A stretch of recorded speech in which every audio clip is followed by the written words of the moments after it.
സാമൂഹ്യക്ഷേമ pension അട്ടിമറിക്കുന്ന UDF സർക്കാരിനെതിരെ എന്ന മുദ്രാവാക്യത്തിൽ കർഷക തൊഴിലാളികൾ എടക്കര വില്ലേജ് ഓഫീസിലേക്ക് മാർച്ച് നടത്തി. KSKTU എടക്കര പഞ്ചായത്ത് കമ്മിറ്റിയുടെ നേതൃത്വത്തിലായിരുന്നു മാർച്ച്.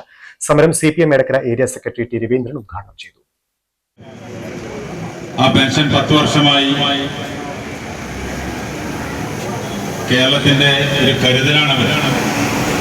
ആ കരുതല് അവരെ വീട്ടുപിടിക്കാൻ കൊണ്ടുകൊടുത്തിരുന്നു കഴിഞ്ഞ 10 വർഷക്കാലമായി LDF ഗവൺമെന്റ്. അതാണ് ഇന്ന് അല്ലെങ്കിൽ വരുന്ന മാസം മുതൽ ബാങ്കിൽ പോയി വാങ്ങണം എന്നൊരു ഉത്തരവ് വന്നിരിക്കുന്നു. പാർട്ടി ഓഫീസിൽ നിന്നും പ്രകടനമായി എത്തിയ സമരക്കാർ വില്ലേജ് ഓഫീസ് പരിസരത്ത് സംഗമിച്ചു. സോമൻ പാർലി അധ്യക്ഷത വഹിച്ചു. ഏരിയ കമ്മിറ്റി അംഗം PK Jishnu, local secretary Sanil Parli, MT Satheesh, Saji Karipparamban എന്നിവർ സംസാരിച്ചു. മൂത്തേടം വില്ലേജ് ഓഫീസിലേക്ക് KSKTU നേതൃത്വത്തിൽ നടത്തിയ മാർച്ച് CPM ഏരിയ കമ്മിറ്റി അംഗം AT റജി ഉദ്ഘാടനം ചെയ്തു.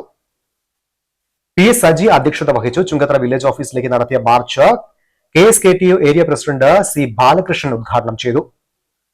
P രാജൻ അധ്യക്ഷത വഹിച്ചു. പോത്തുകൽ വില്ലേജ് ഓഫീസിലേക്ക് നടത്തിയ മാർച്ച് CPM ഏരിയ കമ്മിറ്റി അംഗം P ഷഹീർ ഉദ്ഘാടനം ചെയ്തു. CA വേലായുധൻ അധ്യക്ഷത വഹിച്ചു.